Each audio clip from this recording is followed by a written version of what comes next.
So in this episode, I'm talking to Kate Cherrell, who I saw on television, and here she is. Hello, Kate. Hello.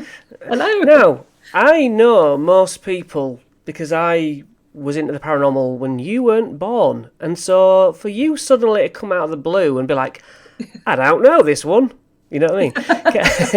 Can Yeah. you tell me who you are, please, where you've come from? Okay. I've sprung from the earth, fully formed. I'm Kate Cherrell, or sometimes billed as Dr. Kate Cherrell. I'm a paranormal historian, um, which means that I'm a writer, I'm a broadcaster, but I specialise in paranormal history. So I write academic papers and things about paranormal history. I offer research packages to people. I do TV, I do different types of broadcasting, and I write. I write wherever there's words to be pushed. I'll push them there, and they'll generally be about ghosts. And I've been working full time as a paranormal historian for about 5 years now, and yeah, it's just my life. I think, like many people, paranormal has just taken over my life, and I'm loath to try and stop it. But yeah, it's very, very much a lifelong obsession that I've now been able to justify as my entire job. So I'm very grateful to have that opportunity. Yeah.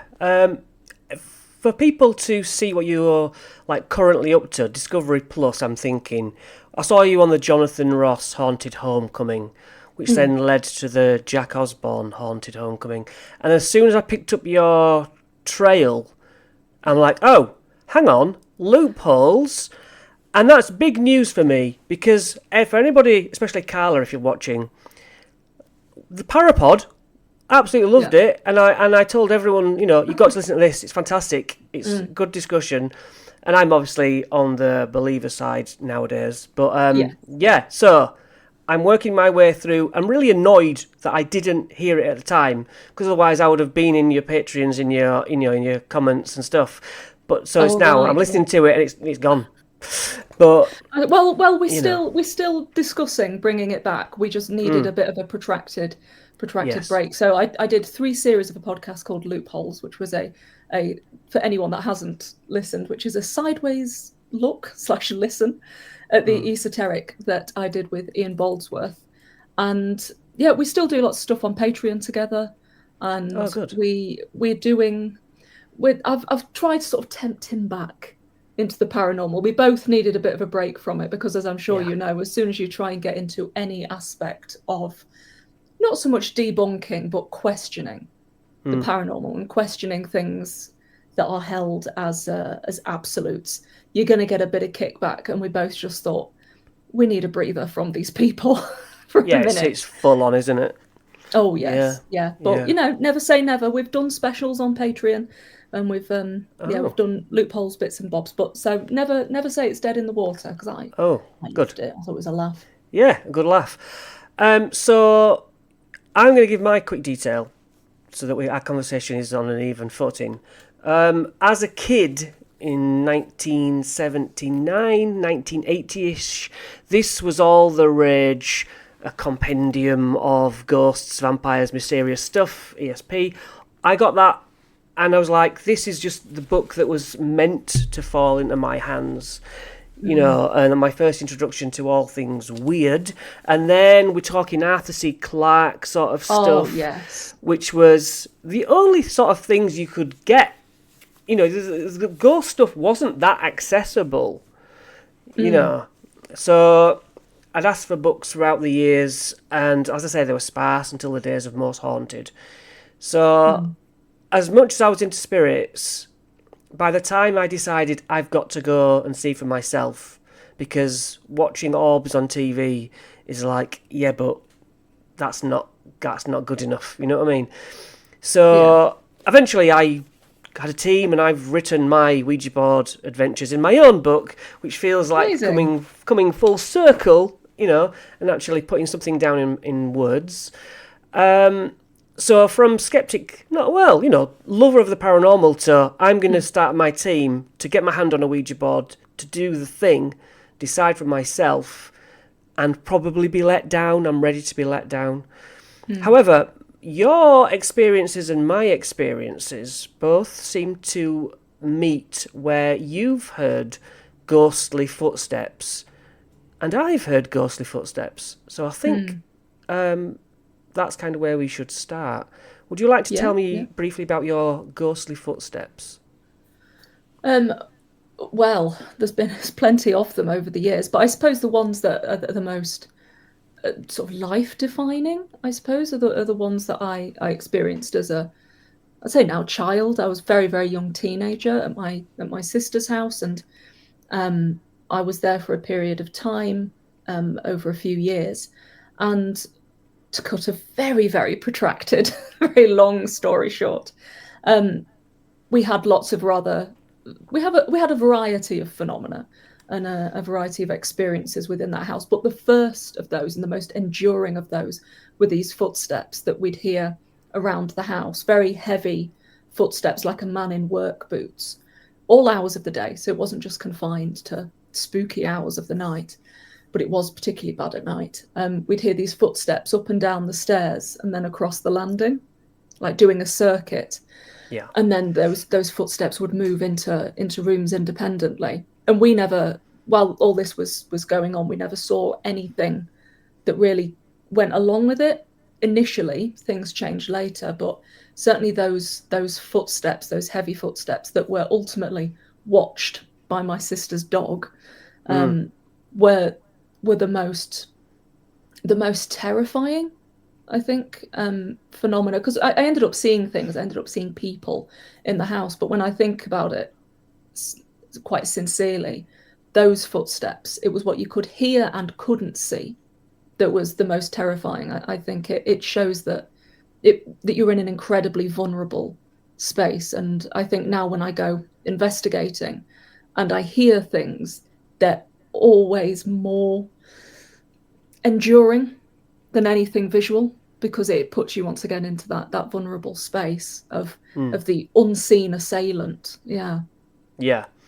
So I, with my team, had a workspace where I could go on a weekend, and if we didn't have anywhere we could get into outside of that, it'd be like our training base.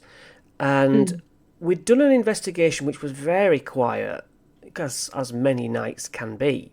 It was a slow night on the Saturday night. So I opened up as usual for 7 o'clock on the Monday morning. Think nothing of it other than, it's Monday. Open up, go into the kitchen, kettle on, start up, putting my machine on, the radio, about to hit the radio on, and see if I can add this picture, not that one. Why has it done that one? That's not the one I wanted. Move that one.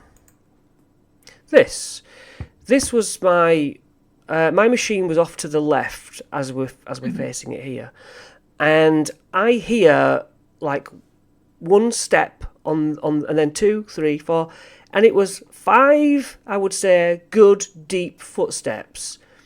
And it's a tall machine. I get up and I look over the machine and expecting to see somebody walking up the stairs, as they do throughout the day many times, and no one is there.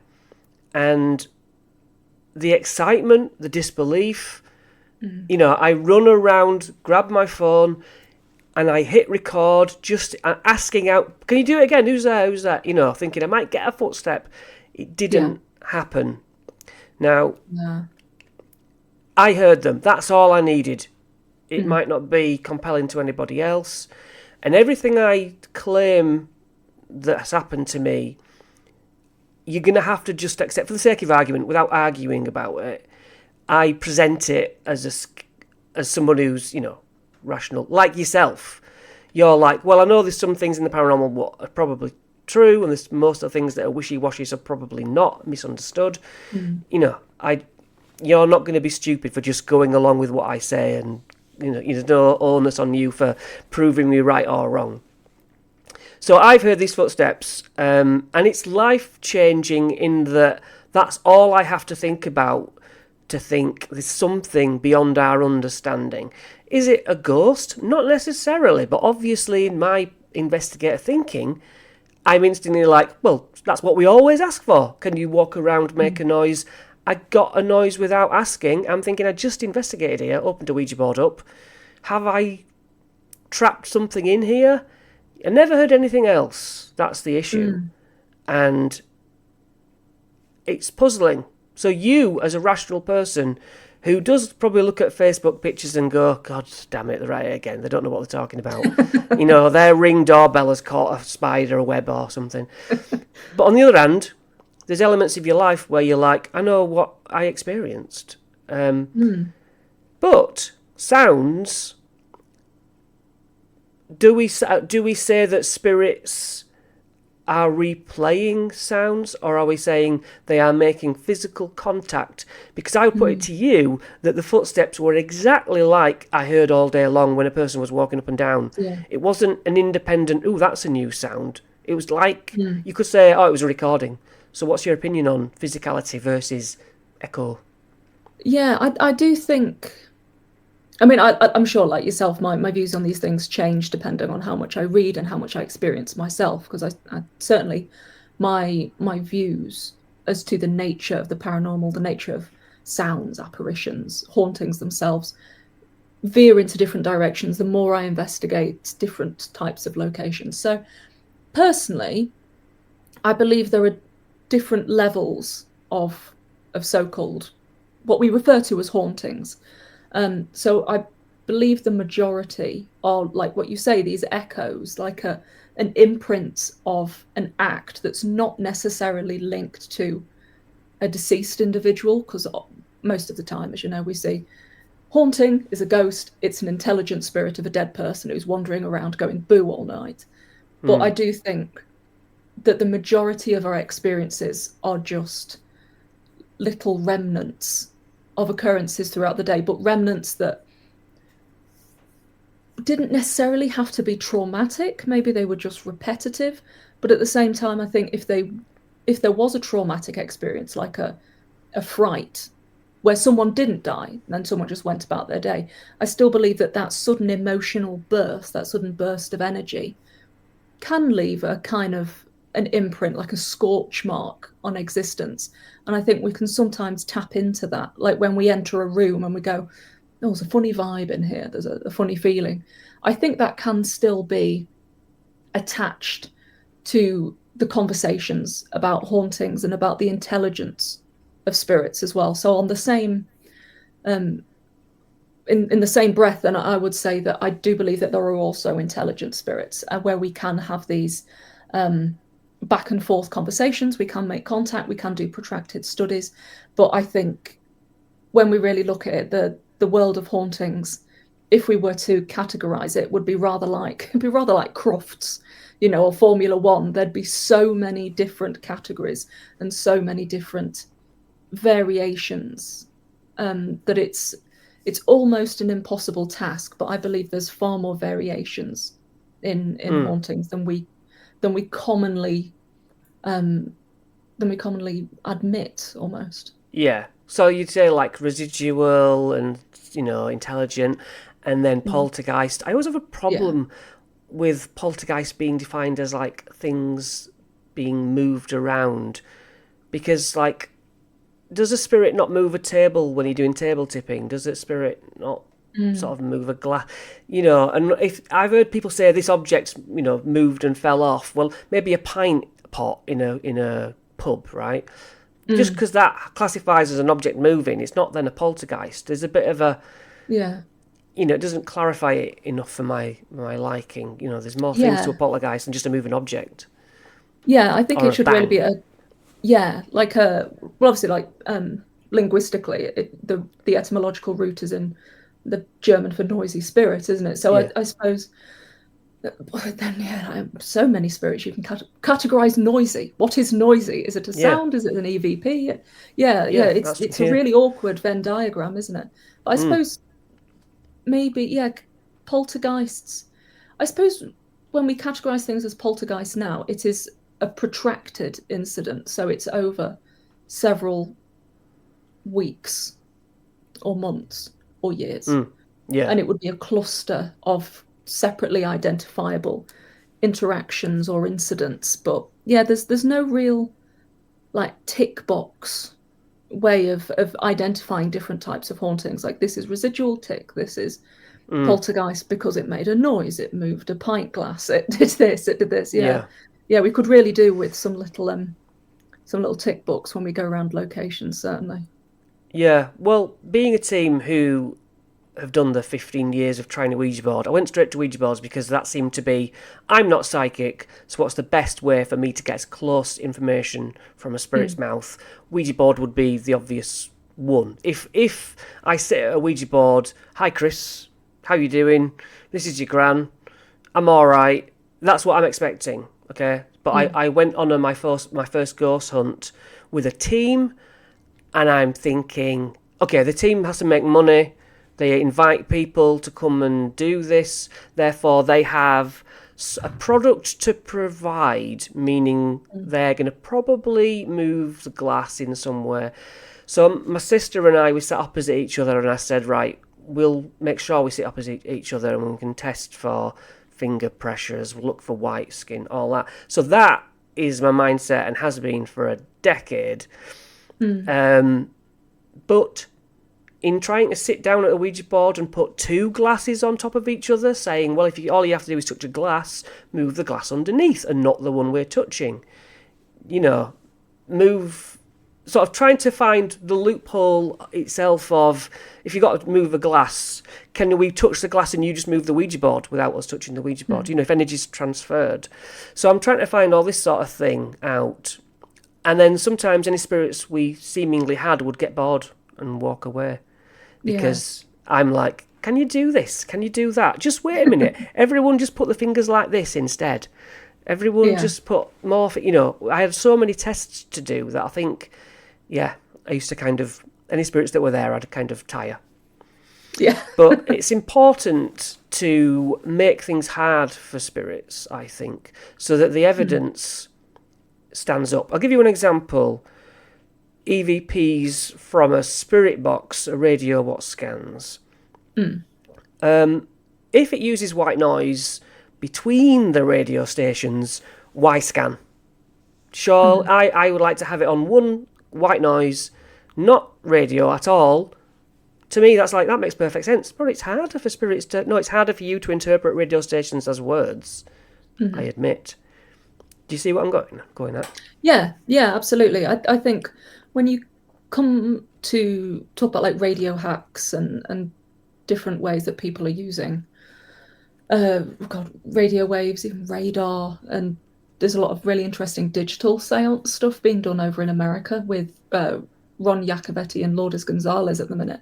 But certainly when the principle of a spirit box is that the spirits manipulate the gaps between the radio stations, then I suppose then, because that's meant to stop more human interference.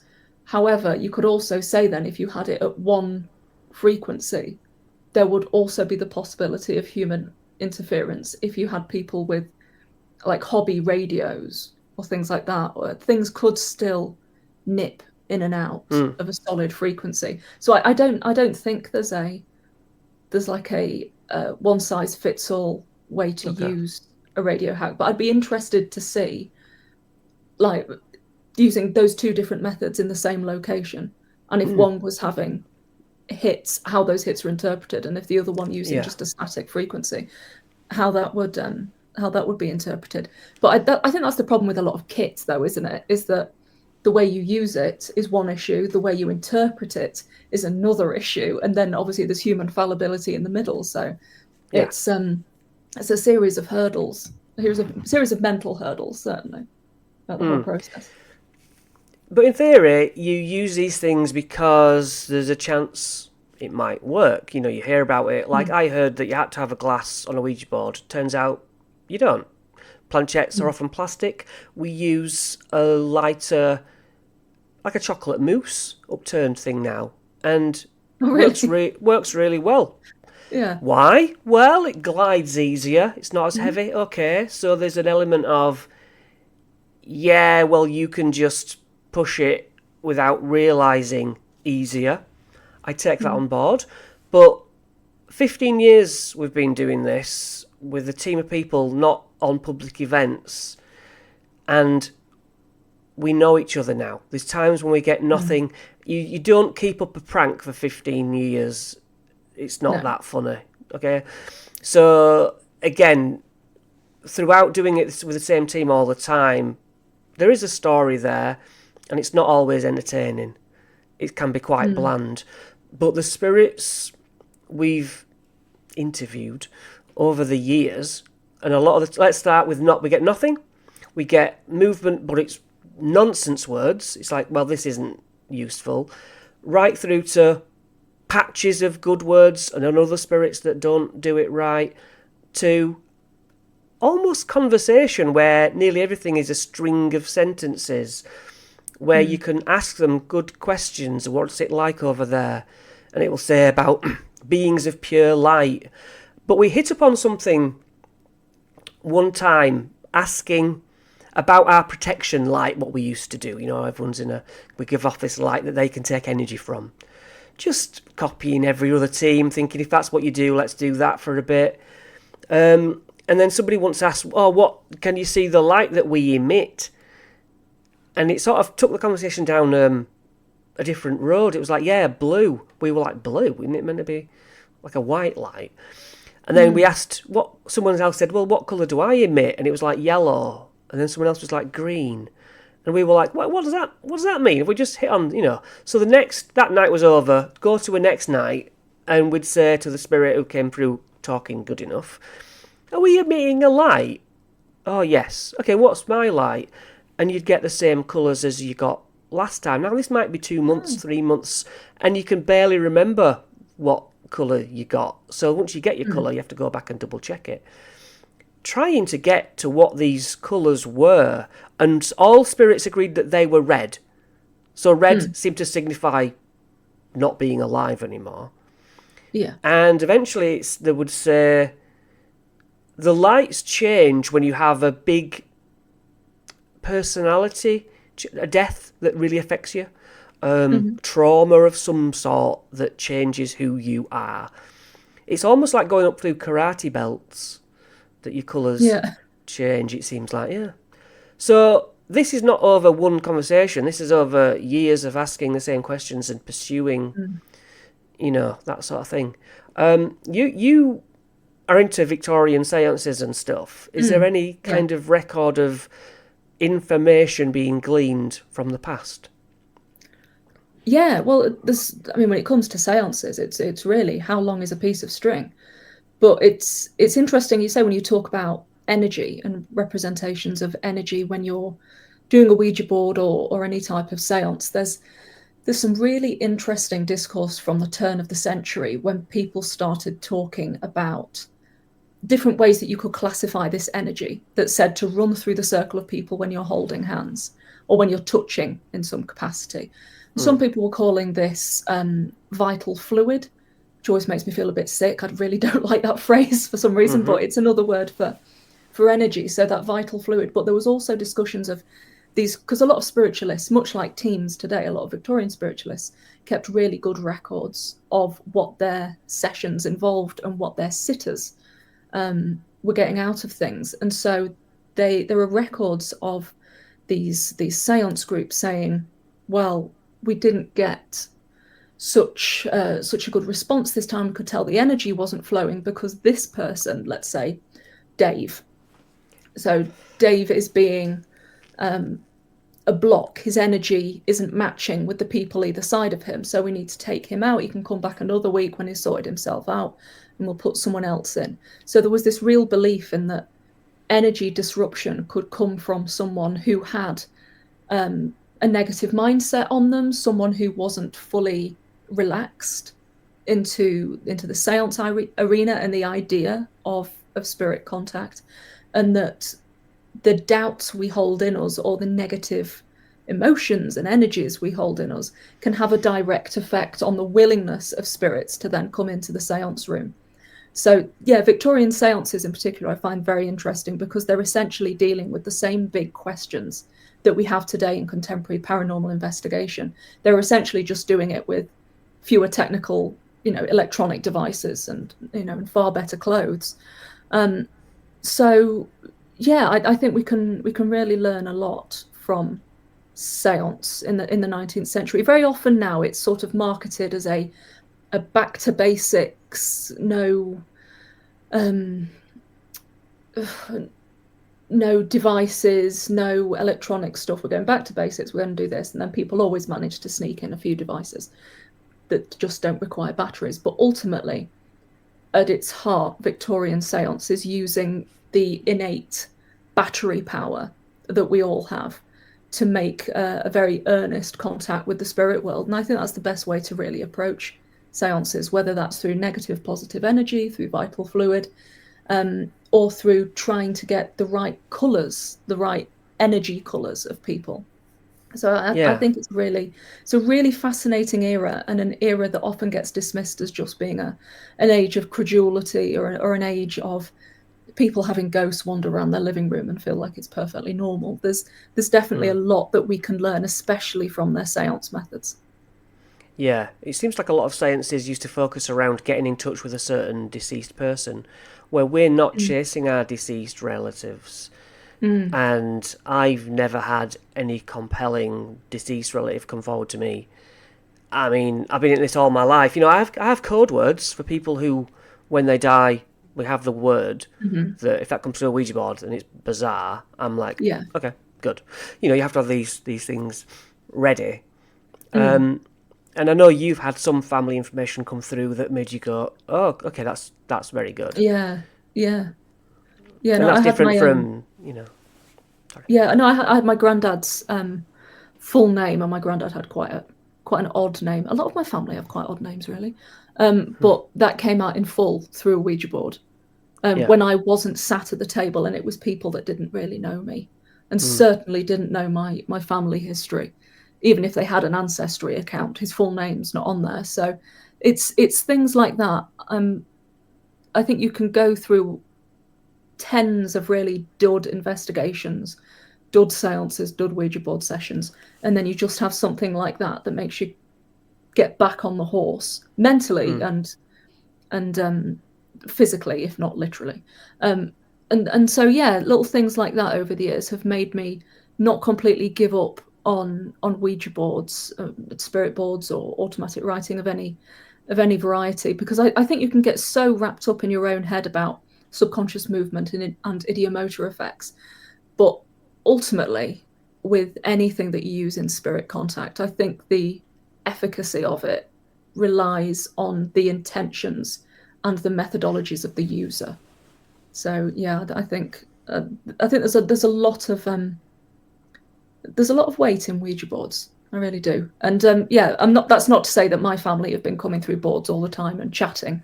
They Mm. certainly haven't. It'd be blooming marvelous if they had done, but it only seems every now and again someone comes through. The rest of the time, it's who knows. It's just passers by. So yeah, yeah. Who knows in the future though? Who knows what lies there? Yeah. Well, okay. This brings me on to the idiomotor effect. Mm.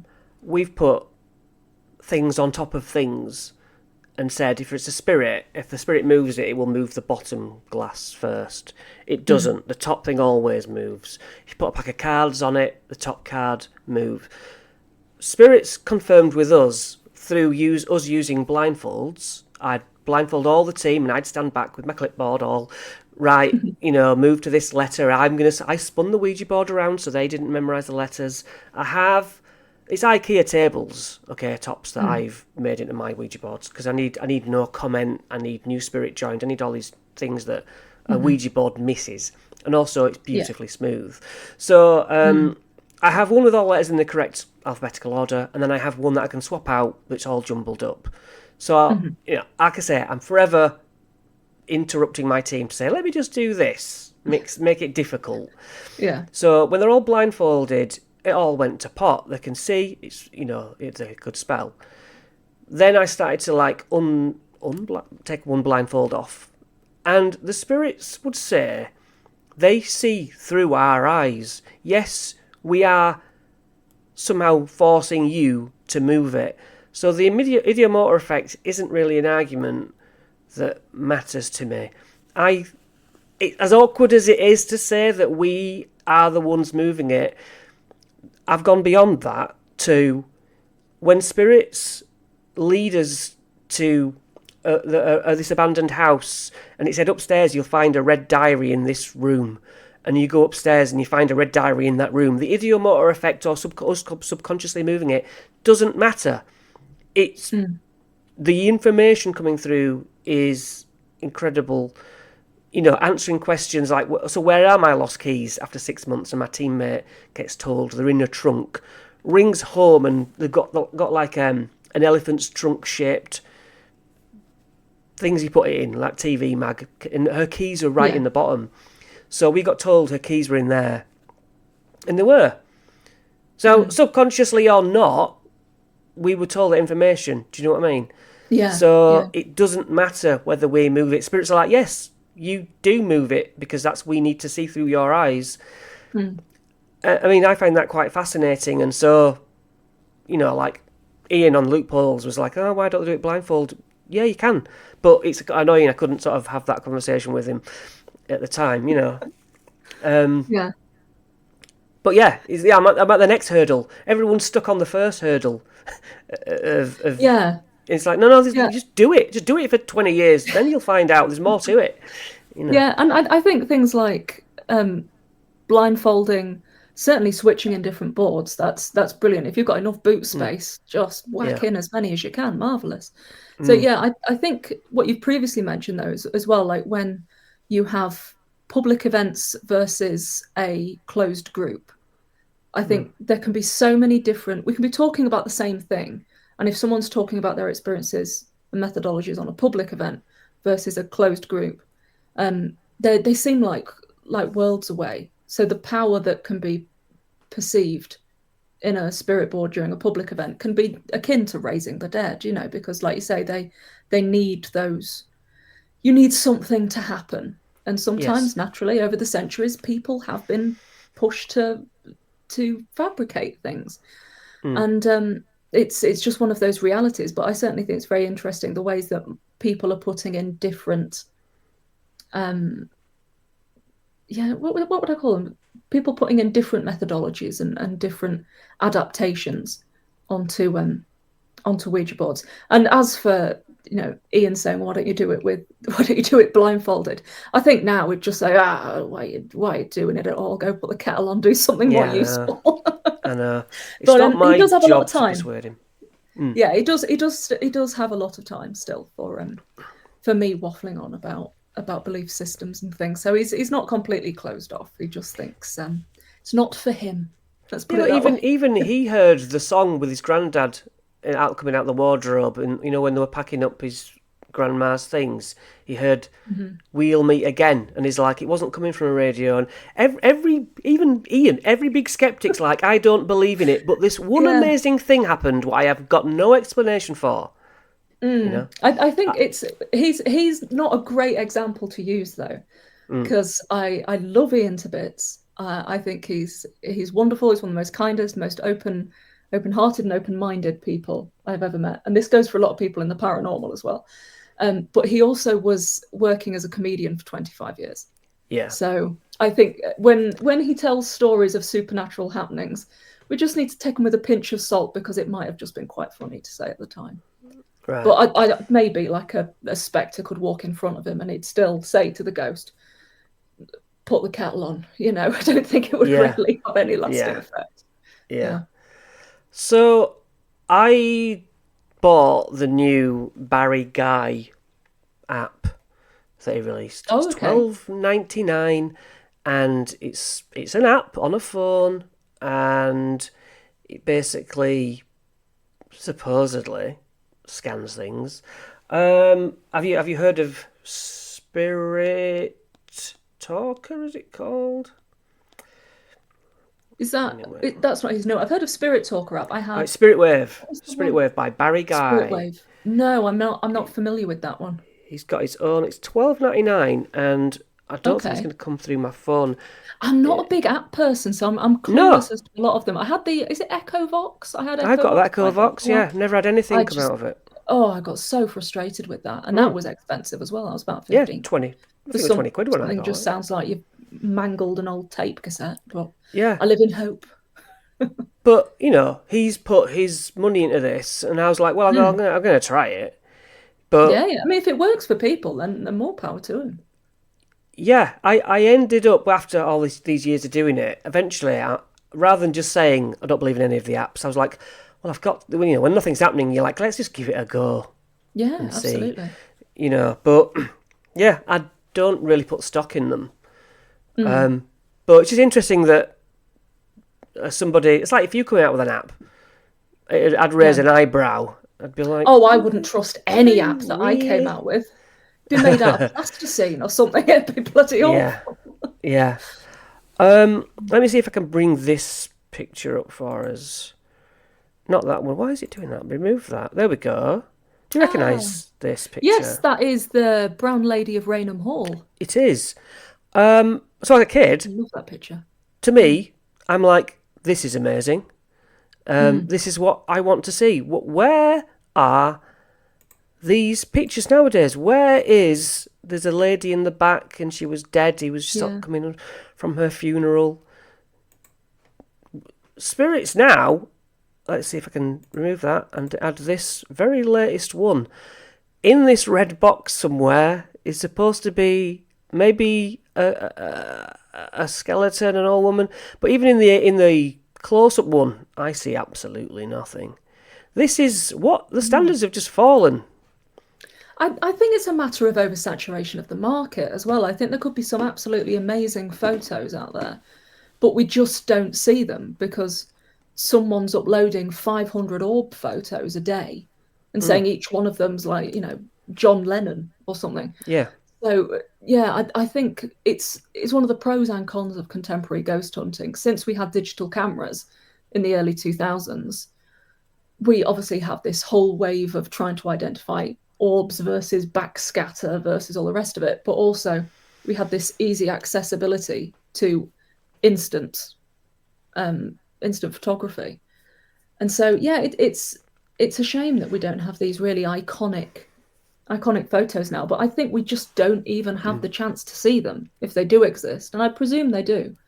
But yeah, it's beyond a needle in a haystack now, and it's a shame. Like I'd love to say, oh, mm, this is my generation's Brown Lady of Raynham Hall, yeah. but it's most of the photos I see today are like some people are showing me some amazing stuff, like really amazing stuff, but most of the time it's like a bit of like a cloud of someone's vape in Hmm. front of a jail or Yeah. bit of dust or just someone in the corner who just didn't know they were having their photo taken and so it looks a bit like a lump. Yeah. It's tricky. Oh, it's a nightmare. I mean, now that we're on the dawn, it's too late. AI, we're Mm, never going to be able to believe any pictures from here no. going forward, and so it's killed the chance of good evidence coming through. Yeah, I think there's always going to be people that manipulate evidence and enhance their evidence. And with the accessibility of tech just opening up more and more, I'm seeing it more and more in the little I watch online. Like I've seen people use easily accessible sound effects that they've just plonked on top of their video without an awful lot of skill. Mm. And they're saying, oh, we're having these noises, we're having all this happening. And you think, no, because I've got that same sound effect on my computer. So Yeah, how's that happening? yeah. But so yeah, sort of it makes it a bit of a long old slog sometimes when you want to look through what other people have been doing. It's quite Mm. frustrating, really, isn't it? But also, there's an inherent disbelief and skepticism in every human. Mm, Initially, when you see evidence, your just instinct, even as a believer, is to go, no, probably not. Do you know what I mm, mean? Or if I told you a yeah, story, in the back of your head, there's a voice saying, well, was he tired? Was he drunk? yeah, yeah, Was it a smudge on his glasses? That's just your instinct, isn't it? And which yeah. makes it harder to believe. Which gets me to another thing that we've been told, that reincarnation is something that all the spirits that we've questioned believe in. We from each Hmm. session we get to, we'll say, look, other spirits have told us that you believe reincarnation's true. And what we're getting to is we all have 7 reincarnations between 8 lives, and we're here to learn. And our family spirits don't come through because we're sitting a test. And the idea is that you go through it and you learn through ups and downs. And you go back to wherever there is. We think of there as the afterlife, but that's life. This is the afterlife. You know, that's where you're meant to be. This is where you come to go to school, sort of thing. Yeah. And that whole colour aura thing that we're talking about is almost like a soul progression. It's why whatever made you the goth-loving lady you are might have come influenced from a previous life lesson, or you chose to come back as that lady in this life, in the where you can't remember anything about it. Your sort of mind goes wiped. So, yeah, we've had spirits all say, yeah, it's 8. You have 8 lives. You have, and then you can go on to be a being of pure light, which is basically a guardian angel type character. You can choose someone, come down. A lot of Ouija sessions we've had, it's like, oh yeah, I do know someone around the table. Well, who is it? And then a name comes out no one's ever heard of. Well, maybe you have heard of them when you're in that afterlife, because you would know them then. Your mind's been blanked.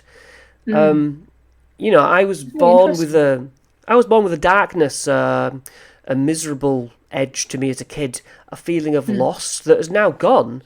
But why? What was I miserable about? Why did I look at pictures of water and feel like I was falling, like I was flying over it? It's like, are these scars from a previous life? I mean, we're in the wacky. There's no, what I mean? What I'm saying is crazy. But that's how it gets when you're talking spirits and energy. Yeah. I don't think you should ever deem anything as being crazy, because it's all just the nature of belief, isn't it? It's and certainly number 7 is, like I said, with this is incredibly important across lots of different religions, including modern spiritualism, 7 principles, and so on. And I think when you're talking about reincarnation, in the same breath, you can talk about out-of-body experiences. You can talk about different ways the soul operates, and then it just spreads out and out into more paranormal theories until, before you know it, you're talking about window theories and whether cryptids come and visit us, or whether or not we're just coming to see these little glimpses into their worlds. I think a lot of these discussions about the nature of the soul and the nature of afterlife, they're all interlinked into one big supernatural spiderweb, and I don't necessarily think any of it's nonsense. I think the more you open yourself up to changing your beliefs on the nature of existence and the nature of life and death, the more you get out of life and the more fulfilled you feel. That's certainly been in my personal experience anyway. Yeah. Some people are open to it from birth, like myself, and some people are shut off to it, are like Ian. Well, almost. As an example. Some people are like, nah, just nonsense. When I started a ghost team, a guy in a pub I was investigating was like, well, ghosts aren't real. He told me from standing at the bar, having never done a ghost investigation. Yeah. He was just told me ghosts aren't real. It's like, oh, right, that's like me telling you Manchester United aren't real because I've never been to a Man U game. Yeah. Do you know what I mean? It's like, how do you know better than I do? I do find that very frustrating. Again, I didn't think Ian would have predicted it'd be so prevalent in this chat. But well, I'm always listening to him. So I think with him, like when he was younger, when he was like a teenager or a young child, he did go through like a religious period, and he has been open over the years to experiences and beliefs.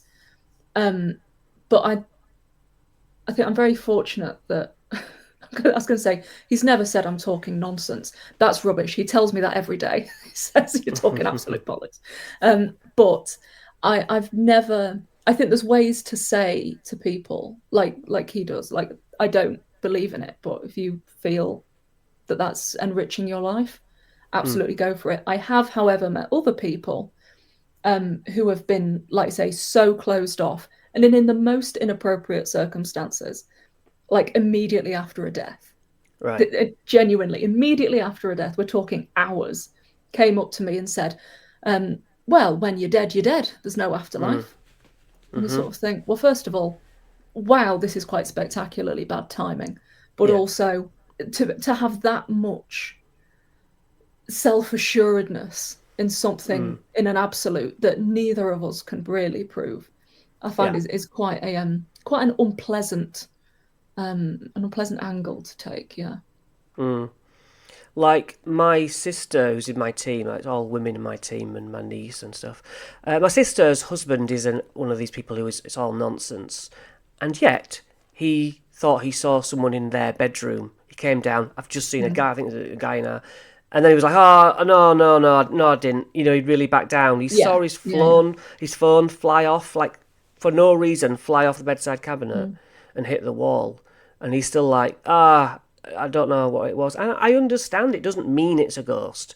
Maybe there are No. things that we classify as ghosts that aren't. Maybe we're all telepathic or telekinetic without realizing. You know, that's not necessarily, like I say to Dr. Kieran or Keith, I was saying a light in the woods is to a ghost hunter a ghost, and to an alien spotter an alien, and Bigfoot to somebody Yeah. else. It's just that unknown thing that you label. You know, Yeah. Yeah. but I think we It's can all really, agree energy is energy. That's how. yeah. So you mentioned on a program water divination. I'd never heard of water divination. Is it quite simply staring into water? Yeah. You're really not selling it very well, are you? What you do No. is you stick your head in the sink and hope for the best. No, I'm really interested in different ancient methods of divination. So whether that's fire divination, Yeah. water divination, if it's through ancient materials like jet and onyx and things like that. But water divination is another way. It's much like the same way you do different types of mirror divination, in that you can see water as a type of a catalyst or a portal, again depending on your belief system. And if you allow yourself to enter a sort of semi-meditative state, you can use these really simple methods of divination, if you feel protected enough to do so, to either gain insight from whatever beings you think you may be in contact with, or to simply access a higher version of yourself or locked memories. You know, these sort of, you can do everything from try and clarify your own thoughts to actively pursue spirit contact. So I think when you use things like water divination, it opens up a world of different possibilities. But as with all things, I think with all methods of divination, you've got to be a bit careful. You've got to keep an eye on yourself with those sort of things, that your mind can wander, especially when you're doing things like that, especially as solo acts. But yeah, water divination, I think there's it's interesting. It's a really interesting thing, yeah. Well, I did a Ouija board with no, sorry, I did a crystal ball thing with a member of the team. Hmm. Again, you run out of things to do. It's like, hey, for fun, let's underlight this, even though you kind of understand that all you're really doing is in a darkened room with the way it's lit, you're causing your eyes to blur and to struggle, and then images come in your head. But even that said, my teammate was like, I'm seeing a face, and she was describing things, and I'm like, well, this is cool, we're in the right spot. You've allowed yourself not to be put down by my description of what's happening. You're like opening yourself up or scrying in a black mirror, you know, which we've also done, and have people on my team who felt like me, like this is probably nonsense, then gone, all I'm seeing is my face changing, and over Yeah. different faces coming on, and it's like there's something there. Yeah. But I don't think the tools, the water, the crystal ball, it's all something that we, like a Ouija board doesn't inherently contain a magic portal. We create it. Do you know what I mean? Yeah. We're tapping into something, Yeah. and that is just the catalyst of, we'll focus on this to open up this. You know, Yeah. like a It's pendulum's ultimately like, all energy, isn't it? It yeah, all yeah. comes back to energy and the use of what's inherent in all of us. Yeah. It's all like a tool to allow yourself to stop thinking literally, and to Mm. allow other thoughts to come in, which could be the way to contact another realm. Yeah. But Yeah. yeah, when I made my IKEA Ouija board by going to Hmm. IKEA and then drawing on it, Yeah. and then someone sees a Ouija board and they're like, "Oh, I don't mess with them." You don't mess with IKEA tables. Interesting. Do you know what I mean? Whereas my Yeah. Ouija board, that same Yeah. Ouija board, has served us to get spiritual communication fantastically well. It's not the Ouija board. It's not the IKEA table, is it? It's the Yeah. unification of us all focusing. Just Yeah. Yeah. like if a Ouija board's dangerous, then why isn't a crystal dangerous? Why isn't holding a Gauss meter dangerous? You're doing the same thing. You're allowing Mm. spirit in. Absolutely. I think the idea of this of the Ouija board as this monstrous sort of intelligent, it itself has sentience and is this attacking monster. This idea of it as this frightening thing has been so fueled by like 1970s occult revival and the satanic panic that followed, certainly in America and later in the UK, whereas it's not actually based on any individual practices. But you see it today. You see like from various teams, people in the media, who will go out and say, "Oh no, people should only be allowed to use Ouija boards if they've been adequately trained." And then you sort of think, well, who's going to provide Mm, that training? yeah. It's literally, like I say, it's in your case, it's an IKEA tabletop. It's not a weapon. You Mm, can buy them from Hasbro. You can buy pink girly versions. They are in a, in essence as powerful as a bowl of water.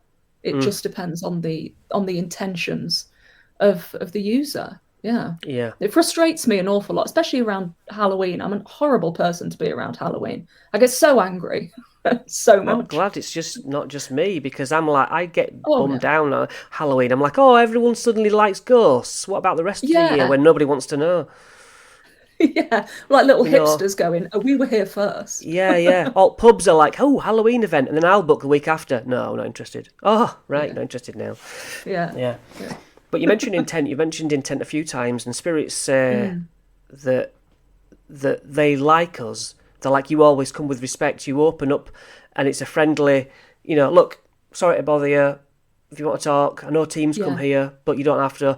And that we're very much like that. And they always say you're a very friendly team. Obviously, Mm. if you want to boil it down and say, yeah, but it's just you talking to yourself. Fine, fine. But as far as our journey, my team's journey, and our belief at what's been presented to us, there is a respect that I can now enter a building and say, look at my intention, feel my intention as Yeah. I'm opening up what we're doing here. We're giving our time to you, and I would really respect if you would meet me halfway and give me something back. But if not, Yeah. it's fine. Do you know what I mean? That's how I talk to the spirit, and I Yeah. like to imagine that they're patting us on the back and saying thanks. Yeah. I think that as well is one of the most unsung and most important aspects of paranormal investigation as well, is just conduct. And Yeah, I think much like so many other aspects of the field, it's entirely swayed by popular media, because there have been phases when different types of, whether it's live streamers or TikTokers or people on telly, there have been phases where it's been all the rage to be really aggressive and to be very to be very confrontational to any perceived spirit contact during investigations. And years ago, I went on investigations where we were told, if you're very open, if you're polite, if you're kind, you might get some really good evidence here. And it was like in this former correctional facility. And we started to get some interesting little bits. And we thought, okay, we might go on with this. And then someone in the group just decided that things weren't happening fast enough, and picked up an item that was said to belong, let's say it was keys, that was said to belong to this spirit, and just shouted up saying, "I've got your keys, I've got your effing keys, what mm. are you going to do now?" It was really Mhm. full on. And naturally everything just stopped after that. And you think, is it really worth it being so aggressive to just try and provoke something? Because if you use those same tactics in a crowded pub, you know what sort of attention you're going to get. You're either going to get ignored or you're going to get lamped. Yeah. And so I think if you're dealing with things that you can't actually see, I'd rather Mm. go with the polite and respectful version of things. Yes. Well, I haven't touched on York. We went to a place in York and met a spirit energy that was unlike anything we'd ever met in 12 years. Doing things almost on command, noises, strumming a Mm. guitar, knocking things off. Obviously, that's the things you ask Wow. for. You don't ever think you will witness these things. It was the Mm. first investigation we left. We met the girls who went for 2 nights. They'd not been able to sleep the first night, and so by the second night, when this spirit was saying they were going to suffocate them all in their sleep, they were like, "Chris, we're not staying. We can't. We can't. Mm. We're too tired to stay awake, and it's threatening, and it's doing physical things. So who's to say that it can't strangle us in our sleep? We're out Mm. of our depth. Let's go." And we did. We retreated, and then tried to ask spirits after that, or with Ouija boards. Look, can we ask? We need to help. Can some spirit come through and give us advice on how to help? Protect ourselves against this guy. But he came through.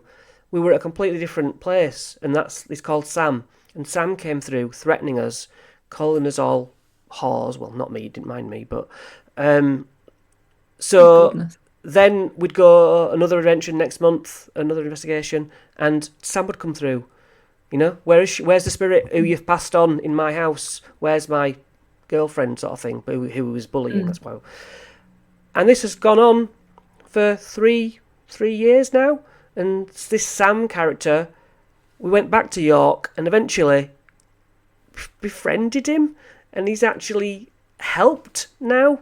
Mm. On you just know when he comes the classical sort of cold spot, or the meters flare up and then he spells Sam on the board, and it's like, "Oh, Sam, hi, how are you doing? You all right? You all right?" And then he's just nothing like any other spirit that we've spoke to. He's much, much stronger.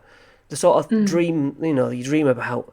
Um, Yeah. but we get poked in the head at home, or whatever happens at home, the next session, someone will say, "Something happened. I'm not going to say what it is. I'm not going to touch the glass. But if Sam comes through, I want to make sure it was him." And it always seems to check out. He'll say, "I poked Mm. you in the neck," and they'll be like, "Wow, how did you Yeah. know that?" So yeah, it's like almost like we've all drunk the Kool-Aid. It's like, Yeah. "Ah, God, I've crossed over from I'm just investigating skeptically to no, we have a spirit who follows us around." Yeah. I guess I'm putting it to you.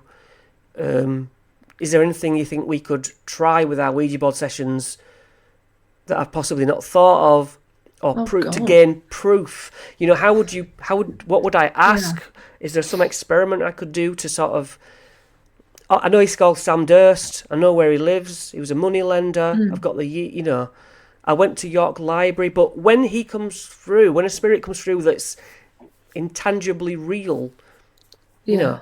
what does one do to prove it? Wow. I suppose there's one experiment that I haven't done in quite a few years, but I found it a really interesting angle.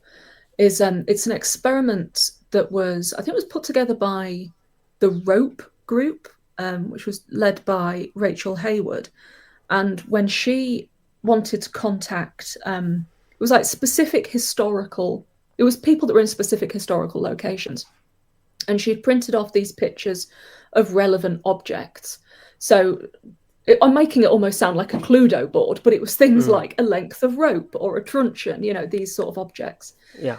And but they'd be all relevant, and these images would be put into sealed envelopes and all mixed up, and someone would hold the object in the envelope and stay away from the board. They could ultimately look at it, Mm, or see if they could telepathically do anything, and then you'd ask the spirits what is in the sealed envelope, and then things could be spelled out, something relevant, something to do with the image. So that I found that to be quite a good sort of a way to measure non-interference, mm-hmm. um, using a spirit board. So things that are like sealed envelope, um, methodologies, or seeing if someone else can influence the board by thought alone, if they stay away from it, if it's influencing a Ooh, particular word or a particular object.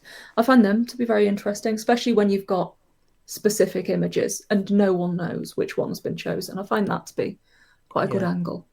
It was quite probably a decade ago that we did put envelopes on the table and said, "Can you tell us what word I've written in this envelope?" And the spirit were like, "No." Mm. I was like, "Oh right, oh that's that then."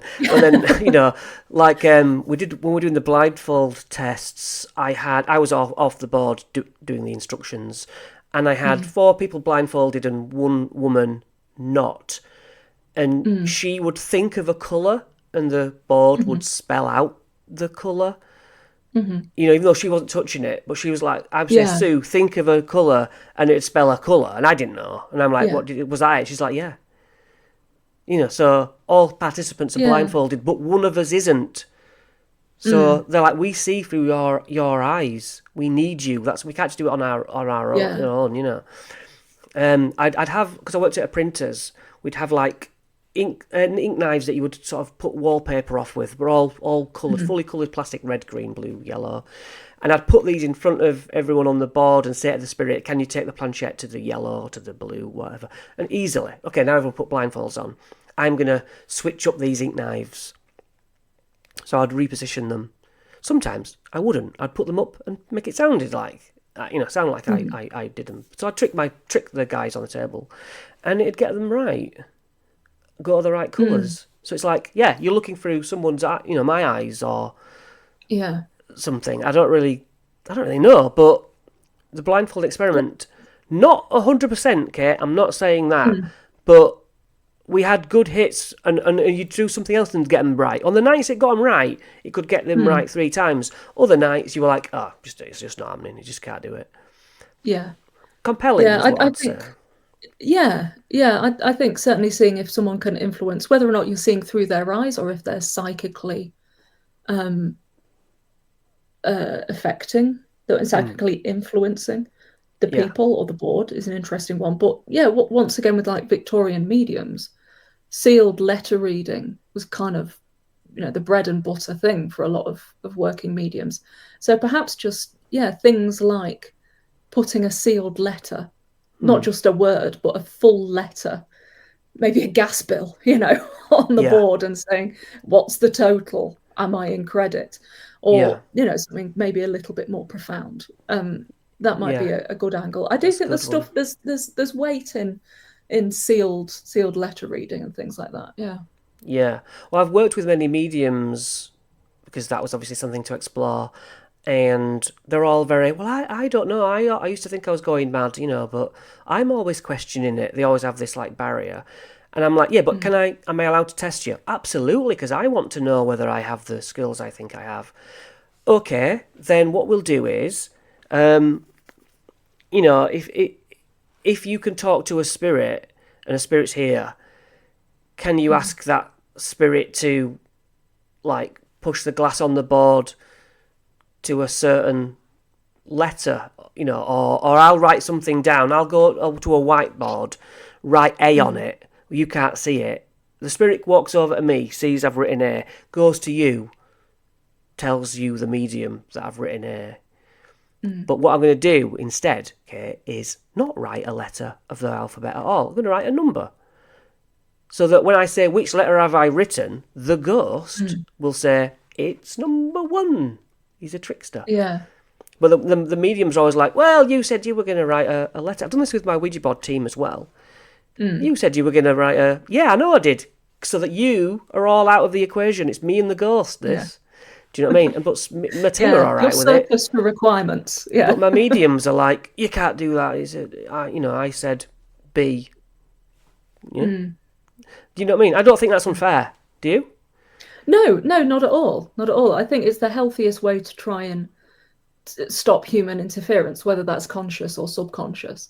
Hmm. So yeah, absolutely. I mean, you can bring in so many different aspects of like automatic writing as well. You can have someone automatic writing in the corner, and you could always try and influence one another. See if the relevant Yeah. word came up on the board or the relevant word came up in the Hmm. designated writer.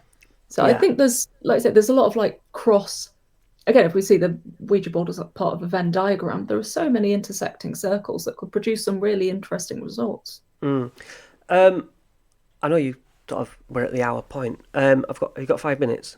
Yeah, yeah, of course. So if you had a Ouija board open now and I had a Ouija board open here, my Mm. hope is to have a spirit, a spirit, one of us get a spirit, and be able to send it to the other person's board. Because we've Mm. had spirits tell us, you might have a lot of good friends, but you might not necessarily know what house number they live at, no matter how close you are to them. And I am like Yeah. that with the team. In my sister, I don't know what house number my sister lives at. So when we say in the spirit, go to so and so's house and tell the rest of the team what colour carpet she has, curtains, Mm. what number house she lives at, and the glass would go quiet for 60 seconds and then come back and give the correct answer on every single person Oh, wow. around the table. So that's what gives me the idea of, will you go to Kate's house, Mm. and or I wouldn't know what number you lived at, but if we could get your house number, you at least would be Yeah. like, that's interesting. Yeah. Do you know what I Yeah. mean? So Yeah. No, that's it'd be where really I'm sort of interesting. heading. So the whole you might be pushing it. We're so beyond that. Do you know what I mean? Oh, yeah. I think that the limit is that, well, the limit doesn't exist, does it? It's just as far as your imagination can stretch. But I think Yeah, that's really interesting to see if it can transcend, if one spirit can transcend vast distances. I think that'd be yeah. very, very interesting. Yeah. Because they say they can. They say, yeah, we go all over. We go to Spain and Mm. stuff. And I'm like, really? Well, you would, Yeah. wouldn't you? If you could fly Oh, about, yeah. why not? Oh, yeah. I'd be so annoyed if anyone called on me if I'd been, 3 weeks in Barbados and then someone in Swanage wanted to know if their nana was all right. I'd be livid. Yeah. Well, Kate, lovely talking to you. What are you up to? Is your Begotten book still available Yes. and cooking? Yeah, it's well, it's perfect for this time of year, isn't it? It's Yes. my gothic novel Begotten is available from all good retailers, or just hop on Amazon or Waterstones if you don't want to leave your house. It's a good old haunted house story with a twist, which is perfect for grim, cold evenings like this. So you can get that. You can get signed copies from my website, which is katecherrell.com.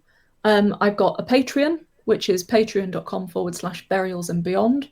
And I put all manner of nonsense on there, from podcasts to videos to articles to drawings of activities. It's honestly, it's like a real scrapbook of paranormal strangeness. So that's patreon.com/burials and beyond. And I'm across all social media under the tag Burials and Beyond, because that's the name of my blog as well, burialsandbeyond.com. So I'm all over the place under that name. I'm like a moss. So I'm pretty easy to find. Yes. Well, thanks so much for talking to me today. Oh, thank you for having me.